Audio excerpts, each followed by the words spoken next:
Hey everyone, it's Tricia Carr. I'm really excited because it is the time of the year for me to offer my Animal Communication Comprehensive Program live online. Whether you are interested in the profession or if you would like to connect more deeply with your own animal family members, having an understanding of this form of telepathy will enhance your life and all of your other intuitive gifts. About once per year, I offer this program live, and that time is now. It is starting in December of 2019, and this particular live program has some bonus time added in. So the way this program works is it is delivered live online, and we also have a private study group of a beautiful community of like-hearted animal and nature lovers. Go ahead and check it out. The link is in the description, and I hope to see you there. Thank you so much for your love of animals, for your love of our planet, and for shining your light on our beautiful world.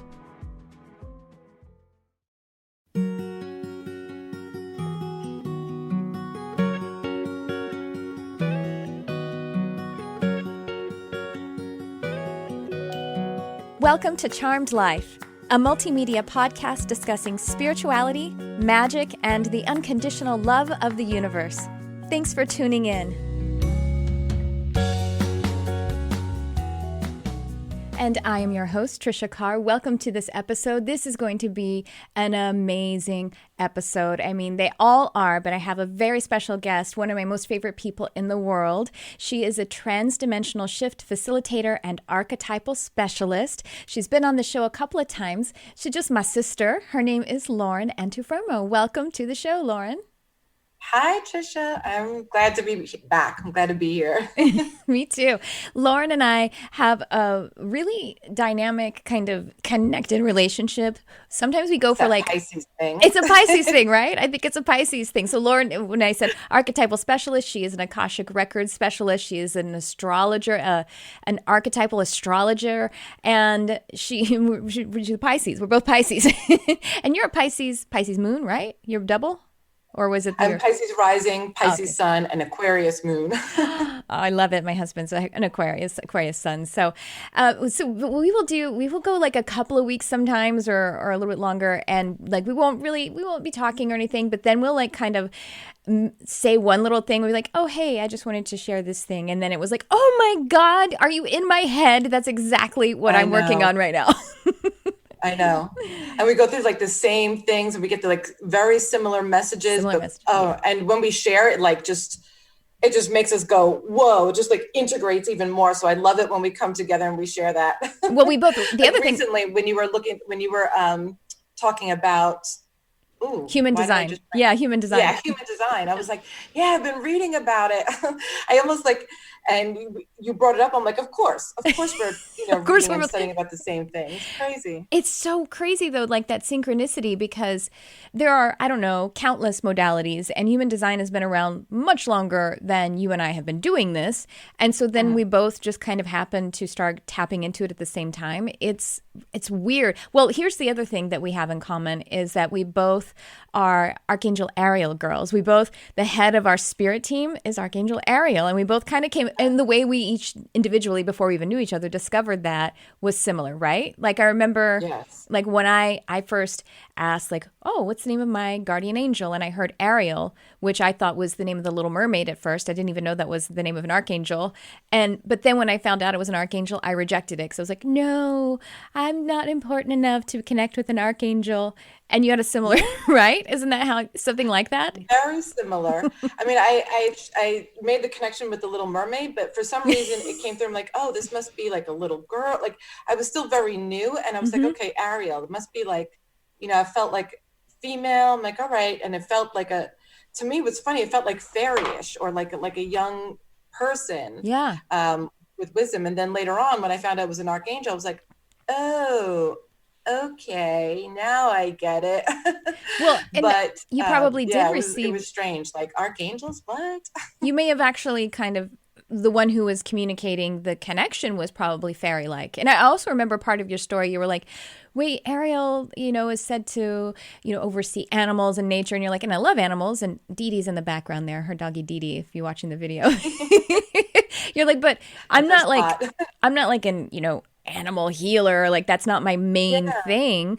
But I remember when we were talking about it, and I was like, yeah, but Archangel Ariel also oversees those who are very sensitive and the sensitive nature, because that is natural. And that's how humans connect with their spirituality and their, just who they are, is by their natural, truth. Whereas, we're kind of conditioned in this journey to be in the disillusion rather than be in the fullness of our nature. And so that's why I think part of the connection is as well. It's not just animals. Ariel is, all of the archangelic archetypes are like universes unto themselves. And you are an archangel realm reader as well. Yes. Yeah. That's how I started. When I started doing this, I started channeling, and that was kind of weird because it wasn't something I endeavored to do. Mm-hmm. Plus, when I look at my archetypes in my birth chart, then I was like, oh, now it makes sense.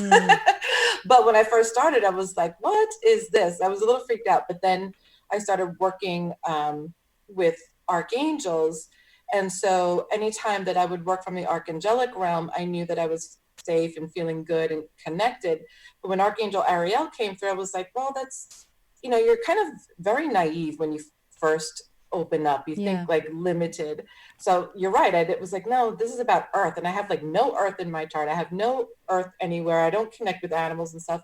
But what I did wind up doing was connecting to Gaia and Mother Earth to be able to help people ground and bring through those like higher frequencies or higher energy. So then it made sense, for me to understand like that they work in the earth realm too, that they're not just like high in the sky somewhere, that they actually work with us in physical energy. So it was very cool. Right. And Gaia is, Gaia is, so we should let everyone know in case it's their first time listening, because they're like, what are they talking about? All the art. Gaia is the name of essentially the spirit or the soul that creates the earth. And Gaia is also an archangelic realm of energy. And And so let's talk a bit about the archangelic realm then. Let's imagine that people are hearing for the first time, like, whoa, archangels, isn't that like Catholic or something like that? Let's talk about it a little bit. How did you come into working with the archangels, and how can others connect with it? How you and I kind of at first didn't feel we had permission because it was so huge and they're so high in the sky, as you said. So let's talk about that a little bit. Well, when I first started, there was like very simple information that I got from growing up Catholic. Mm-hmm. Like I knew Saint Michael or Archangel Michael, mm-hmm. and you just hear it from a very religious perspective. And since I was like comforted by that, I felt okay with knowing that like they were there. And I had read that on the internet somewhere. But for people who like, I felt okay with the religious aspect. But when I started to see like, oh, wow, there's these humongous beings that are, in charge of big things, you feel like very little, and even in religion and the way that I looked at it, I felt very small compared to that. I was comfortable with the angel thing. That's what I was comfortable with, but you feel very small, like you're small compared to God and you're small compared to the archangels. And not that you shouldn't feel deep reverence and respect, but there's almost a belief that you don't deserve that kind of love and connection to spirit. So when I started working and, just being as loopy and imaginative as I am in the Pisces head, because I got Mercury in Pisces too. So it could be like, oh yeah, I can fly if I want to. I literally have, I don't know. You don't, I'm sure you don't have my chart memorized, but I wonder because I literally think I have dreams, astral dreams about levitating and flying frequently throughout my whole life. So that's funny. I recently had a dream last week that I was levitating out of my body and I started to freak out and somebody put a hand on my back and pushed me back into my body. I was like, okay. Oh, that's nice. When I was 10. Right now, I'm not sure. I love it. They're like, that's okay. You don't have to. You can be in your body. Yeah. So, but the archangels are what I would say like one of the highest realms of existence between us and God, right? Like that higher, like universal source, however you want to explain it. but they are in assistance with our creation here, with us being the created, the people, like God's children, however you view it or have heard it. You can look at it from, they assist in creation. And when we do Akashic Records, you actually find out which realm of archetype that you're from, so that you know which archangel or which chakra or which energy that the archangels work with you on to help you train for existence, for co-creation, for being a human, for being a spirit, for being somebody that creates with love energy. And so I saw them as very helpful, loving, benevolent beings that are here to support our free will, not manage it, not like steal our identity and make us do things that, you know what I mean? Like there's a lot of fears that I got rid of by understanding the depth of love and compassion that's there for us. And then it didn't seem so scary. Yeah, you mentioned the Akashic Records, and so Lauren and I are both teachers and facilitators, moderators in the Lightworkers Lab, which is an online spiritual community. If it's your first time listening to Charm Life, then it may be your first time hearing about this, but if it's not, then you know what I'm talking about, and you may already be in the Lightworkers Lab. This is an online spiritual community, completely free, and you can find it on Facebook. It's a group on Facebook, but it is so not a Facebook group. It is a community. It is kept very sacred. It's a place for people to express themselves spiritually, to seek all kinds of resources there, because there are people going up live and teaching and giving free reading and intuitive guidance right there every single day. It's really amazing. And so, Lauren, you're actually teaching the Akashic Records Intensive, a whole program through the Lightworkers Lab and in partnership with Crystal Compton, who's also been on the show a million times. So I'm so fascinated. I love hearing you talk about the Akashic Records, and I want to hear about the program. Tell me how, first of all, just to address the one thing you mentioned, when you do an Akashic Records reading, you can see the archangelic energy that you are coming from, that you are co-creating with, like the one particular, or is it like a collective? Explain that bit for us. Okay. And how do you know it? Is it just intuitive, or do you also use some information like your birth chart and stuff? Okay. I'll let you go. Ooh, okay. So if I get too long-winded, you know how to shut me up. No, right, I love Tricia? it. I'm gonna clock out. Here we go. Now, all right. So when you do an Akashic record reading, so first the Akashic records are basically think of it like a special place on the internet where you have it's like the internet of your soul's energy, right? Everything, it logs everything. You can search everything that you've ever done as a soul in your entire pathway, and you can connect with other energies there that help you move through the records to pull specific information that helps you on your soul path. The Akashic records have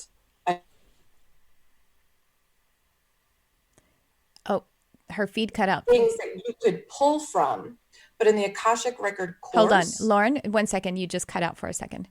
But you're back, so go ahead. The Akashic record has, and then keep going. It was like the Akashic record has, and we were all like on the edge of our seat. It was just like for about 5 seconds. But okay.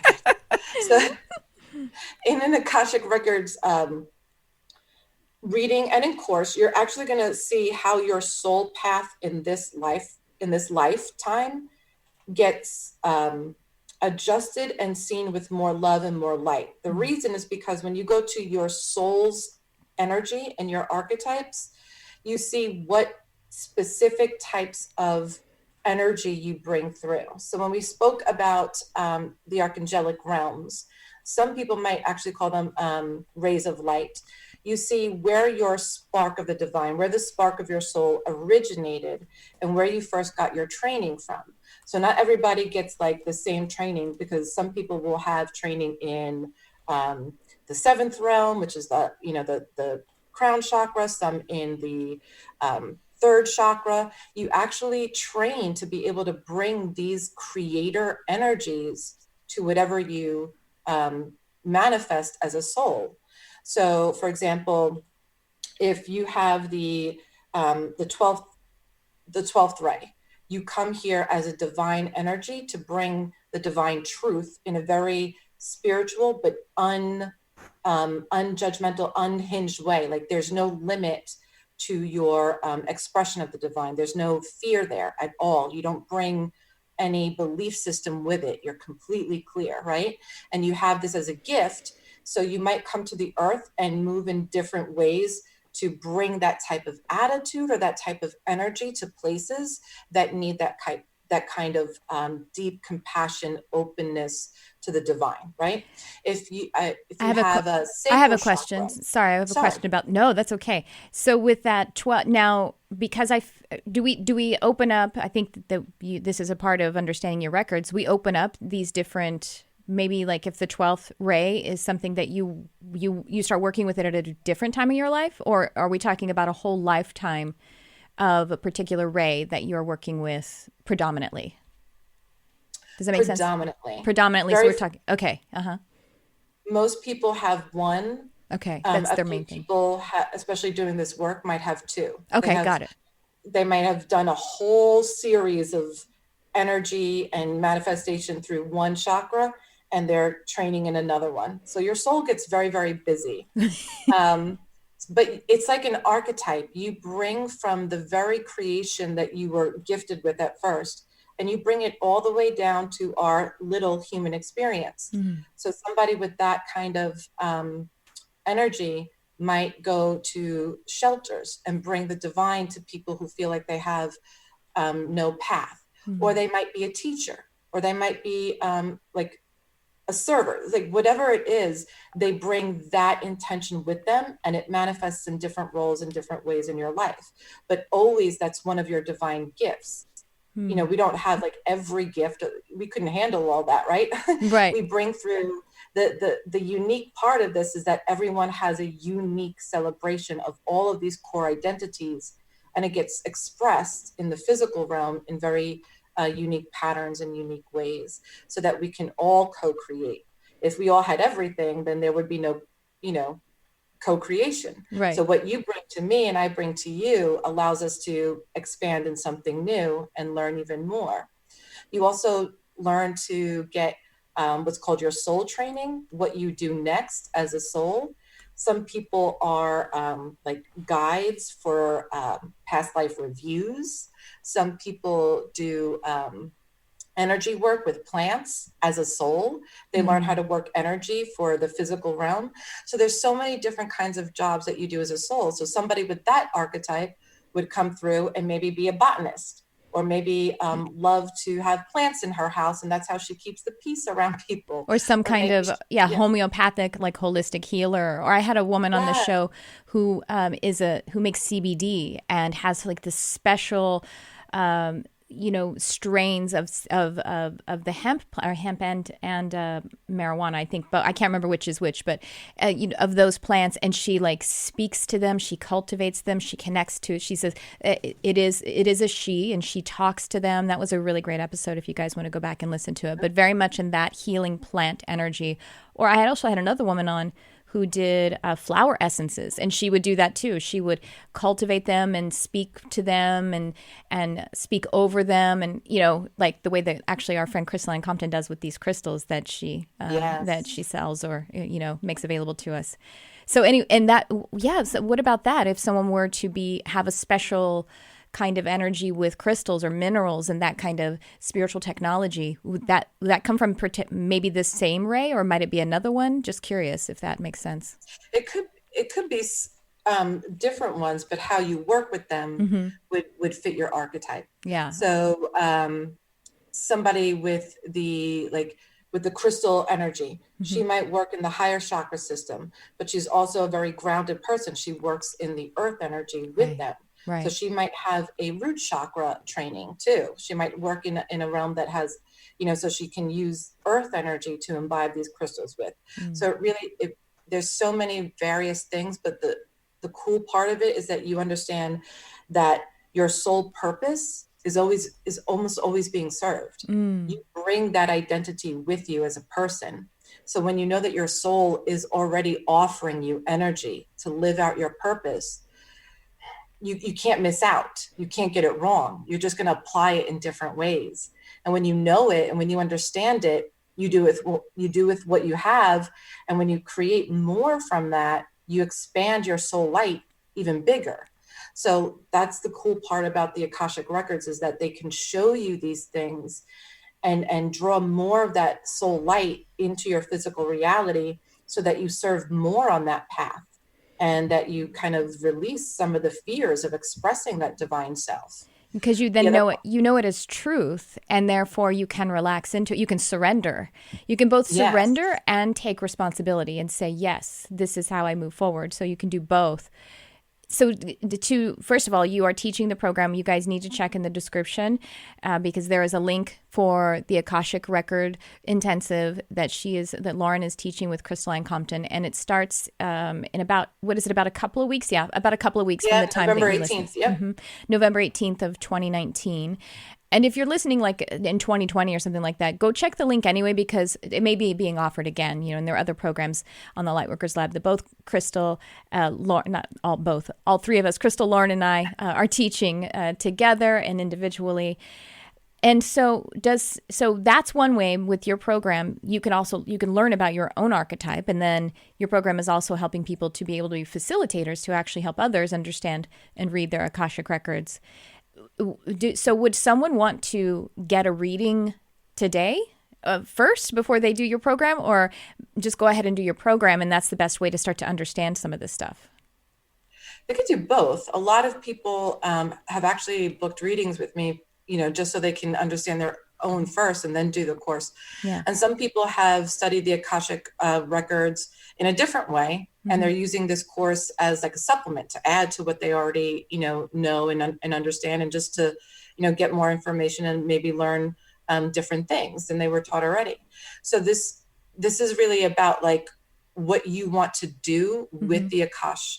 You can serve just yourself in it, and you'll definitely learn how to gather your own information in this course. So we will teach you how to connect to the records, how to properly open them, receive energy from them, release anything that's not of highest, energy for you right now, close the record, seal it, and then bring in new guides, new alignment, and new awareness, so that you can use that energy and go forward. And if it's just for yourself, then it could be very, very powerful, but it's also a great tool if you are a reader or healer and you want to add to your toolbox. You want to, have a new service, something that's really, really powerful, because it's not a lot of people that do the Akashic Record readings. And because it takes a lot of like time and effort to study, to really get the records, in the right place for people to know how to treat the record so that actually changes the life path,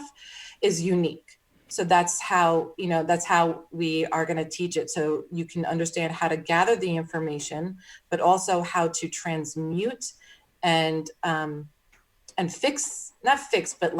transmute and honor the record, so that it brings through the truth of who you are and doesn't repeat past cycles or past wounds.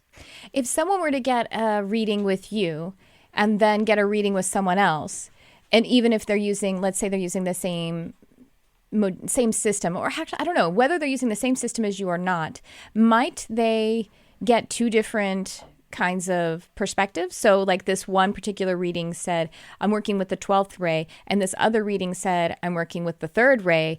Is that possible? And how would one know which, obviously, what resonates with you, but is that something that happens, is my curiosity. Well, the easiest way to understand that is when people go into the records, they have a different view no matter what. Because if I go into your record and I pull certain information, it's going to apply to who you are at this moment. I see. If somebody goes in and says, well, that's not true, you're this one, then they're not coming from source. If they say, oh, that's wrong. But if they're pulling energy from a different ray, it could be something that you're also working on, because you won't repeat the same reading. They don't allow that because they don't want what has already been treated with energy to be. Oh, I see. So it should be different. It should be different. Okay, got it. Yeah. And so it is possible to gather information from the Akash and see it. There's actually a really great quote that I recently read from Edward Casey, who really taught us a lot about the Akash, the Great Hall of Records. And he said, you know, a lot of readers and healers and light workers can read the records, but depending on your belief system, prejudices, or, you know, energy, you could incorrectly read them or interpret them in a way that doesn't fit what the God aspect wants. And so, I mean, that's with anything, you know, you read something, you and I are going to interpret it differently. But when you have like that certain guide that click into the Akashic record, that's very important to be able to transmute. You have that code or that energy that allows you to do that work and then seal it so that nobody else can mess with it, because it's the higher self, it's the soul, it's the God aspect that is changing the record, not me, not you. Right. And so it is absolutely. So, and so it's alive. The Akashic records are alive. Yes. I think it would be a good way to say it. It's always a living hall of records, or it's a living, just like, well, I mean, like you said, the internet. I think we created the internet to remind ourselves of how the structure of our soul and the structure of the universe actually functions. Only it's on a much higher level than the universe. Than the internet, I mean. And so it is alive, so you can look at your records frequently, whether on your own or with a reader or a facilitator, because it's endless. It's not something that is static like a book and it's been written and that's the end of it. Right. And what's interesting about that, it just brought up a good example. When I just did a Akashic record reading yesterday, and one of her archangelic realms is from Archangel Michael. It's the third eye chakra. So we were talking about this and how this is where she might feel like she doesn't have a lot of energy, but she's working on increasing this chakra and communicating it in a unique way. After the reading was done, she said, well, I had my first reading with Crystal a few years ago. She was still doing it, and she told me that one of my jobs in this life was to bring training to my third eye. So different perspective. I mean, a different modality, a different road, but led to the similar information. So it would. I mean, if you're really in that clear awareness, you're going to get very similar information. If it's completely like opposite, then I don't know. That's something. Well, I remember when it happens a lot. Constantly people connect with me and they say they'll see leprechaun, which seems kind of random. And what's funny, when someone says leprechaun, they'll be like, I see like a leprechaun. Like they don't necessarily have the experience that that's some kind of energy that's a real thing beyond like Lucky Charms. You know what I mean? Or just often, fairy energy or elemental energy. People that don't know me, I have a little coterie of crystals on my desk right now, and I picked them out at this crystal store, and I wasn't chatting with anyone, and I took them up to the desk, and the reception, the one who was checking me out was like, oh, look at your little fairy collection. And I was like, oh, whatever. I didn't say anything. I was like, oh yeah, they're pretty, huh? And then the owner of the store came along behind, who didn't hear her say that, and looked over her shoulder and said, oh, look, she has like a little fairy collection. And she goes, that's what I said. And I was like, how do you go? And I do work with fairies. So it's so weird. Yeah. They're not intentionally reading me. Well, they're just seeing the crystals. My crystals are telling them everything, I guess. And I don't even know why. So one thing that has been, I was about to say one thing that Spirit has been telling me, which probably then Spirit's telling you this as well, because we're always, I can always feel the little anchors, and it's like, and Lauren's definitely going to be on this tip too, is that when something is true, that there are truths in the universe. We say there are infinite perspectives, and that is true, but when something is true, it's true from all of the infinite perspectives. And so something about how your soul energy is running, even though it's a translation, when we say something like fairy energy or third eye energy or Michael energy, there is a core of truth to that is beneath the words. And since we have limited words in our language, we might often come back to those words, but the same energy beneath it. Yeah. And I imagine all of the archetypal kind of studies that's what you are super interested in, I think. Sorry, you said what have you been getting? No. Well, now you got me on the archetypal thing, and that's what we do in astrology and in the Akash. Mm-hmm. In the Akash, you find the levels of your soul Mm-hmm. creative energies and how it translates to this lifetime. In astrology, you find how that energy is working in the human realm. And you can use astrology in so many different ways. But the way that I use it from an archetypal view and even the Akash is that archetypes hold a vibration, not a prediction. Right. They Yes. hold a frequency, not a decision. It's a right? potential. Yeah, it's potential energy. It's a potential. Yes. And in So that when we potential, look- it's like our DNA. Our DNA is potential. And Yes. this is fascinating because as above, so below. And epigenetics is showing us that our genetics, it's how we actually respond to them. So even if we have genetic diseases, we don't have to activate them because it's how we respond to our genetics. And then there are a certain percentage, a very small percentage, that are sort of like pretty binary. They're going to be clicked on. So the only option, I made a choice that I was going to be fair-skinned female. You know what I mean? Like I just was going to be. I was going to be born on March 17th. There's no way to change that. That is something that is clicked on. It's binary. It's on or it's off. And that means I'm doing it in this life or I'm not doing this life. And all of these archetypes, but the genetics then or the DNA are just archetypal energy as well. And so I think that's what you're looking at. That just kind of clicked in my mind. I'm like, whoa, right? Yeah. I mean, I can absorb everything you just said and just remember how everything is the spiral. What are the Fibonacci sequence? Everything just keeps, it's an energy of understanding from the deep consciousness of our collective that we're all in cycles of growth. Periodically coming back to the same archetypes, expanding them, reaching the higher potentials. And the higher potentials are always being reached by our creative ability to see love in all that we do.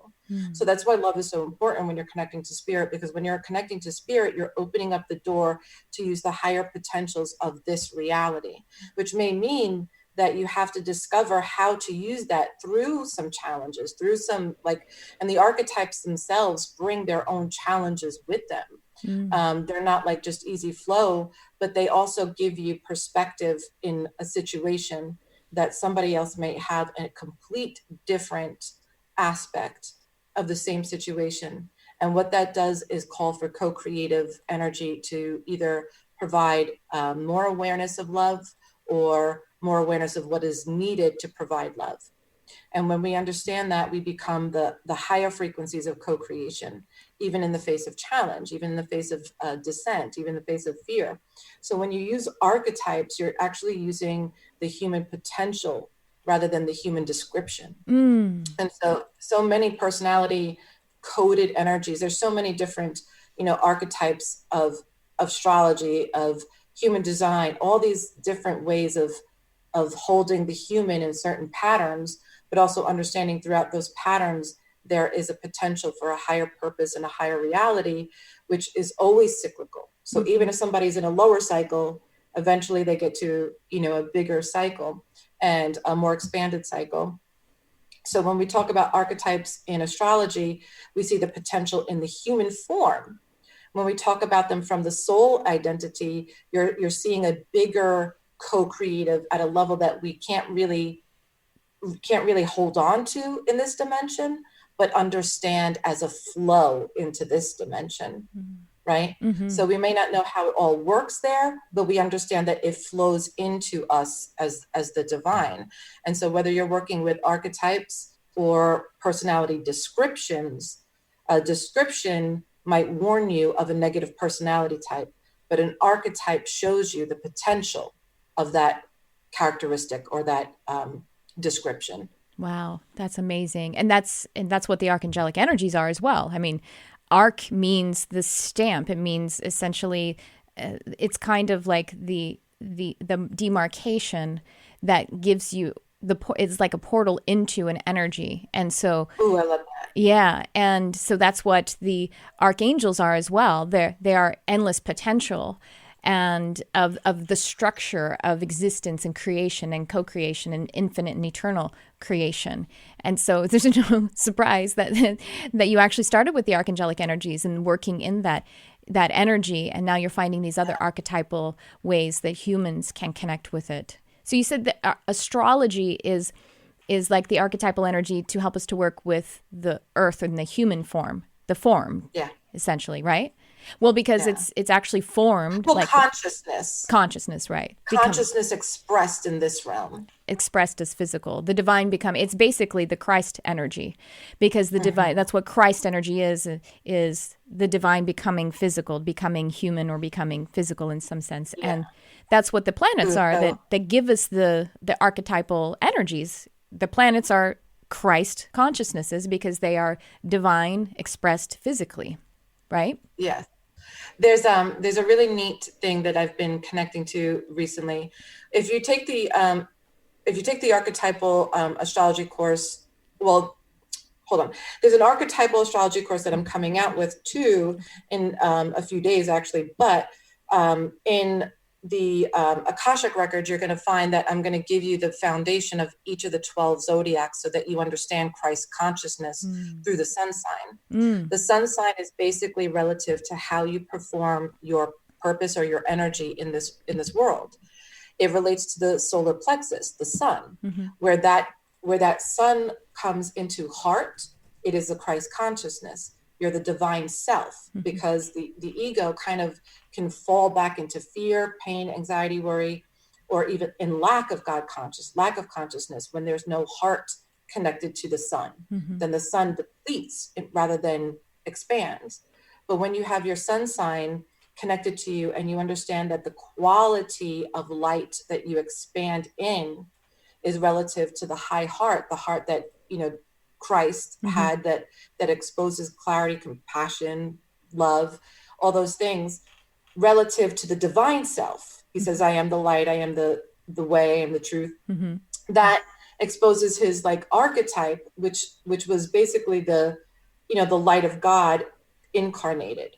And his light comes from the divine human self, the son of God, the sun, the solar plexus of God. So this, again, archetypal description of how this relates to the world. When you connect with the archetypes of astrology, your divine purpose comes through your solar plexus, but only when in connection to the divine. That's the divine will, which is more freedom than the ego will. And so when you understand your solar plexus and your divine will, you understand clarity of your divine purpose, and you allow that to lead you from the heart rather than the fear of what is missing. I'm right. You said the divine will has more freedom than the personal will, or what? Ego will. Ego. Is that what you said? Yeah. That's right. Amazing. Because God, we were just at the Bliss retreat together back a couple months ago, and that is the retreat that is put on by the Lightworkers led by Crystalline Compton, and we both taught at it, and that was a big part of the message that was in my workshop was God's will, or the one will. When I say God, I mean all of us collectively. I don't mean a dude sitting on a cloud, or I don't mean the religious. I don't mean the religious word God. I like the word God sometimes to speak to the same energy as source energy, prime creator energy, the universe. I like the word God sometimes. I used to not like it because, and I'm saying this because I know you're the same way. I used to not like it because of religion and because it had this kind of stank on it from religion, and so I didn't use it for a while. But then I kind of redeemed it for myself. And when I use the word God, it's kind of like my personal experience with the universe or, creator energy. So anyway, that's how Lauren and I both use the word God. One time I used the word God in a meditation, and it's actually on Insight Timer. And I got a review that said, I don't really think of God as a man. And I was like, I didn't even use a pronoun either. I didn't even say he or anything. I just used the word God. And they interpreted it as like, God's not a man, because that's what their coloring is. So I wanted to mention that.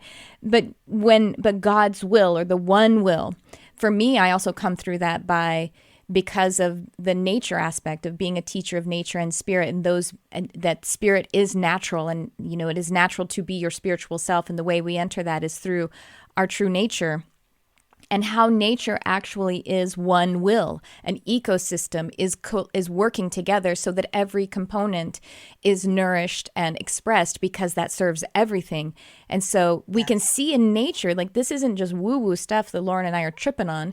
It's how it works. A system, a complete system takes care of every part of the complete system. And so as you said, divine will or God's will has more freedom than that of the ego, because the ego experience that you're talking about is separated from the complete system. Yeah. And so there is more freedom in divine will because it's everything. It's the whole will. There's no end. Yeah. Amazing. Because you see more expansion, you see more choice, you see more, the divine will is not some like spoken word to you, telling you what to do. Mm-hmm. It's an awareness of your divine, I guess, purpose or identity connected to love. Yeah. That's really what it is. When you're in divine will, you don't see failure of humanity. You see joy of the creative process, which doesn't mean you don't see what's wrong, but you do see the potential, you see the creative spark, you see the identity with the divine in everyone. That's kind of like where, I think of namaste, the soul in me honors the soul in you. Mm-hmm. The spirit in me honors the spirit in you. When I think of ego identity with the solar plexus, I feel opposed to the creative position. So opposed would be I take in order to get what I need. I covet from somebody to take, which you take from yourself. You remove identity with love, or you burden yourself to give what you do not have in order to suffer in order to receive. Mm-hmm. And that's a difficult thing to explain. But when there's a giving, there's no letting go of something. Yes, you know what I mean. When there's a real gift, when you gift somebody something, you give them the gift, and your hands come off it, and what they do with it after, there's no relationship back to you until a gift is honoring you for the work that you have created, in that way. When you hold on to a gift, such as like, I give you a gift and now you have to give it back to me, then there's a fear, there's a lack of consciousness in that type of giving. And that's what I mean by like giving what you don't have and then expecting to be shamed in order to receive what you need, if that makes sense. Absolutely. So the divine will sees gifts, sees love, sees service without fear, and then sees the joy of that coming back to you with love and abundance. And abundance means commitment to the now without overextension of the sources that abundance is providing you. Without overextension of the sources that is providing you. Say that. Yeah, go and say that. That was, I want to unpack that bit because that was powerful. It's like the resources that provide you with more than enough is more than enough. So it doesn't need to be depleted in order for it to serve you and serve others. Right. I am just about to on my channel. I'm doing a 29 days of lunar phase right now, and oh yeah, thanks. And so we're in as we're doing this episode, we're in the crescent moon phase for about 3 days of crescent moon, 3.5 days, and the law of grace came through as a really powerful. So it's on my channel now, the law of grace as it concerns the crescent moon, because in the new moon. It's really cool. The new moon is the experience of facing your creator energy. You're not even your back is to the earth, and so you're just with source. And that's why the moon is dark, because it's in alignment with the planet and the sun, and so there is no illumination reaching out. There's no creation reaching out to the earth at that time. But then as you start to, as the crescent moon happens, you're still mostly connected to source, but you're starting to become a bit illumined and shine that to the earth. But you start to feel a little bit vulnerable because you're kind of like not really. You're moving into the illusion of disconnecting from source. You're not truly, because it's still that is your source. That's why you're illumined. But so you have to kind of start to rely on the law of grace and allow grace to be there for you, because grace asks you to be present with the fact that you are well and you are abundant. You are. You just are.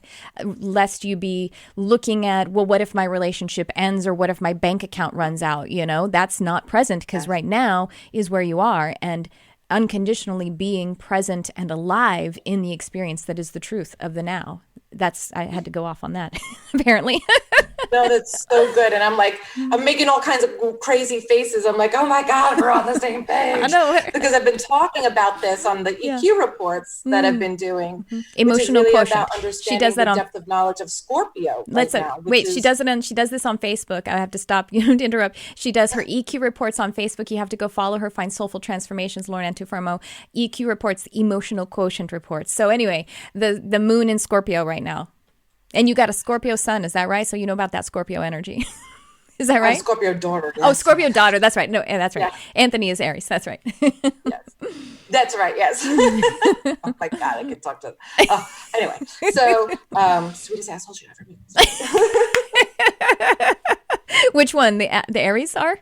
Aries, yeah. Okay. Yeah. Sweetest assholes you ever meet. Scorpio, you're really it's ruled by the planet Pluto of the 8th house, which is the darkness, where we go to deplete ourselves of lack, of anger, of pain, so that we can rise again. So we deplete. We run that out.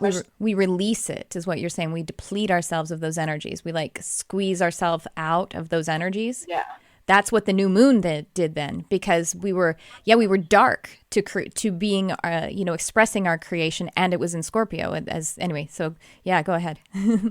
Yeah, it's exactly kind of what you're talking about, except with the moon cycle, where again, coming back to the word cycles, when Scorpio comes to the full light of itself, it has burned away all that which is fear.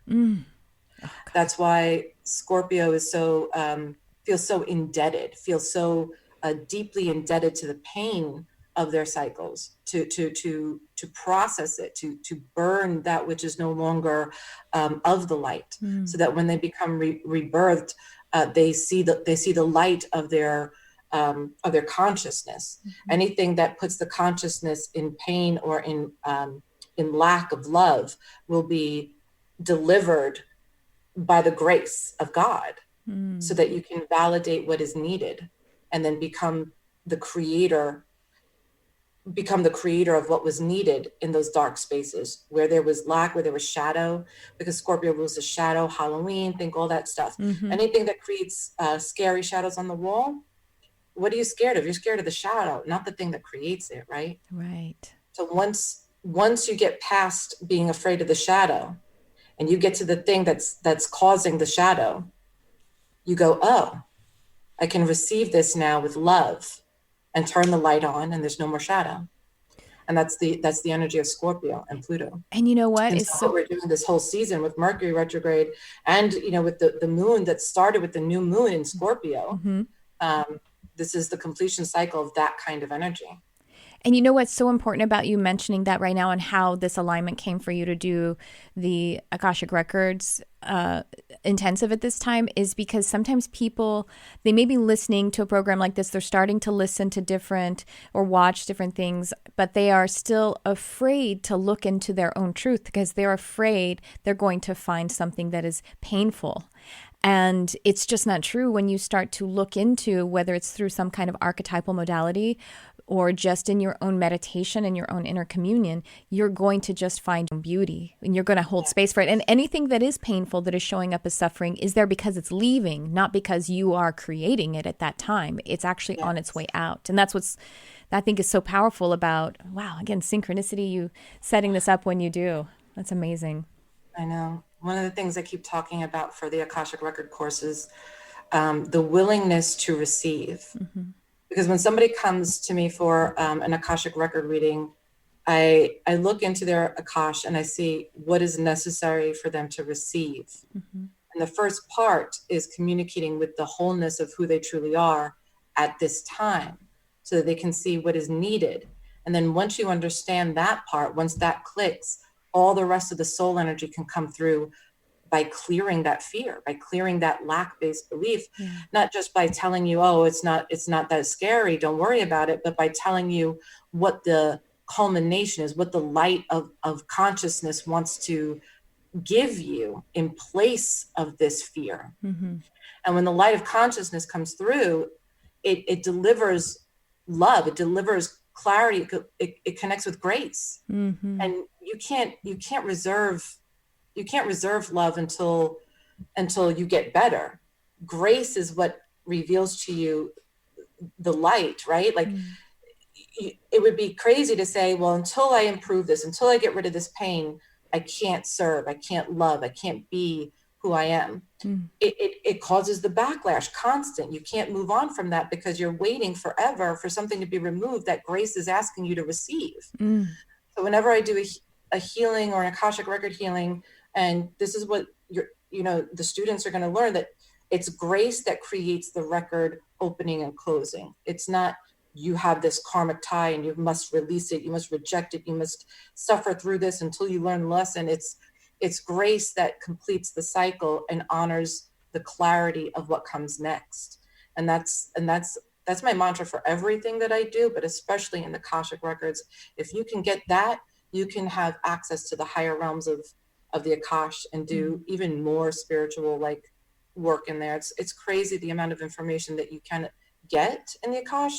But when you do this first, you'll slowly be given more access to more records and more things, universal laws, things of past lives that can be delivered in a different way, such as like the archetypes of astrology. The sufferer was always Pisces. We were seen as the sufferer, the one that had to suffer society's pain. But now with the higher frequencies, with the higher realms, we see the potential of Pisces being that which brings the cycles of life to a close, to see the potential in the light rather than the suffering and what that means, the death. Pisces rules the 12th house, the death house, where we go to die. But we don't go there to die. We go there to be rebirthed, to be closing of what we have seen and bring life to the now. Pisces is supposed to be very, very present to the now, to bring that grace. So we're not supposed to suffer. We're supposed to bring the light to this cycle, this day, this avenue. And when we see the suffering, we bring love, not fear. Yeah. And that's how we heal. And so again, it's a very high archetypal image. Doesn't mean, all his Pisces are God's gift. But I certainly wasn't the first 20 years of my life. No, me neither. 30, let's say 30. A few here and there. Yeah, a few through the, all right. Let's stop counting. Yeah. So, when you see that kind of potential, you say, oh, I'm not supposed to suffer. Like, that's not my lot in life. Right. But when I do, I see the potential in love, right? Yeah. It opens up a gate that you thought was previously closed to you. Mm-hmm. I have a question about the different, and we're basically out of time, but I want to get this question on the program. The distinction between the Akash or the Akashic Records, but really the Akash, that field, and the crystalline grid of the earth, because the crystalline grid is obviously the way that we connect with, creation and being and creating and being the creator and the created. But it also is a recording experience as well, the crystalline grid. So what is the distinction, or are they kind of one and the same, just one is in the earth? Well, I actually started to understand this more deeply recently, which is really fascinating to me. Each planet has its own Akash. Yeah, okay. So it records every experience here. Okay. When we learn about the Akashic records in the course, we'll learn how the soul energy comes through the solar plexus to be exhibited, but the soul light comes through the soul star energy. Okay. Mm-hmm. And your earth body and experiences come through the earth star with the greatest potential for this pathway. Mm-hmm. So that you stay in the present here. It holds your present energy. Right. It also holds the history. So your soul can bring in every potential for you as a soul, but then the earth star chakra holds your experiences here so that you can honor those, receive what is needed, and complete those cycles and start new ones, from grace, from exactly that we were talking about. So the earth star chakra and the crystalline grid records everything that happens here in order to work with the divine. So as above, so below. There's no separation of the Akashic records in this way. You just know they're recorded in different places in the Akash, if that makes sense. It totally makes sense. That was my feeling about it without having asked anyone else or reading about it. So it just totally makes sense. And I just wanted to hear you say that to see if I had been tapping into it. So yeah, that was before I even knew had the words crystalline grid, or I guess I'd heard Akash and everything, but like years ago, and I was understanding the Earth star and the Soul star and how these entry and exit, these vortices function. And so thank you so much for clearing that. That makes so much sense to me. It's totally clear. Well, cool. we are actually, yes, we are out of time. So again, y'all, it's starting in a couple of weeks, the Akashic Records Intensive. I'm super excited about it. And what else would you like to share? What else would you like to tell everyone who's listening? And thank you so much for coming. So awesome. I love it. Love to spend time with you. Oh my gosh, I know I could talk to you forever, but yeah, thank you so much for having me. And if you are interested in the Akashic Records, if you want to do that, take the time, look over the link, see what works for you, see if those lessons and those energies feel like something that's going to be part of your life, part of your work, part of something that draws you in. If it doesn't draw you in, you'll know right away. Mm-hmm. But take a look at the course itself. Go to the link and see, because for those of you that are really ready to do this type of work, it's gonna help you. If you're a business owner, if you're an entrepreneur, if you want to do those types of readings, take a look at this course. Mm-hmm. It might not fit your dynamic, but if it does, if this is something that you're ready for, you will feel it. And if you feel it, that's the call to join us. So yeah, that's it. And I'm going to be there, and I'm so excited about it. I could hardly wait. Unless I got a little sneak preview. I got to, well, everybody did by having you on the show today. So thank you so much. And I want to tell everyone, too, before I sign off, that I am also doing my Animal Communication Comprehensive Program, live program. It's starting about 4 weeks after Lauren's. So you could do both. You can. And there's actually bonus time set in. So stick around after the episode, and I have a little explanation of that. And so and don't forget to go join the Lightworkers Lab on Facebook as a group. Crystalline Compton created it. We are all there just loving on each other, expanding. Our lives are powerfully changed by this community, right, Lauren? Yes. We'll put a link. There's nothing else to say. We'll put a link in the description of this episode too. And so again, thank you so much, Lauren Antuofermo of soulfultransformations.com. Go check her out, book readings with her, take her programs.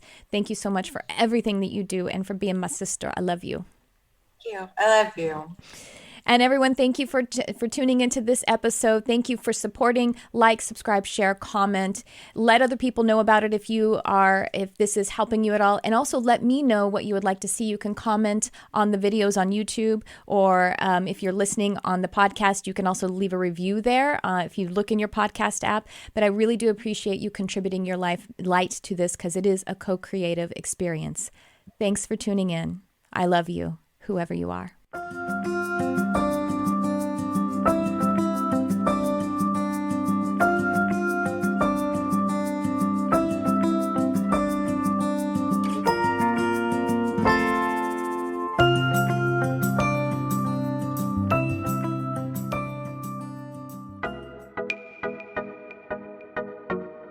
Hey guys, it's Tricia Carr. I have new exciting things going on with my Mystic Arts Academy. You can now subscribe to receive all of the live monthly content for about a third of the investment of a single class. Included are at least one downloadable guided meditation per month, 2 live events ranging from classes, channeled messages, group readings, intuitive development guidance, Q&A sessions, and tons of community. You'll also have access to a private Facebook community for fellowship and support, and this space is kept super sacred and high vibrational. Your subscription gives you access to the whole library of classes and live events, which are on a vast array of topics. All events are offered online by Zoom video call, and many are also offered live in person at my studio here in Los Angeles. Subscribing to the Mystic Arts Academy is also a way for you to support the Charmed Life podcast and engage on a deeper level. I'm offering the subscription at a super low rate of $22 a month. Joining now locks in this rate for as long as you're subscribed. click on the description of this episode or go to my website, triciacarcharm.com, and click on Mystic Arts Academy. I look forward to connecting.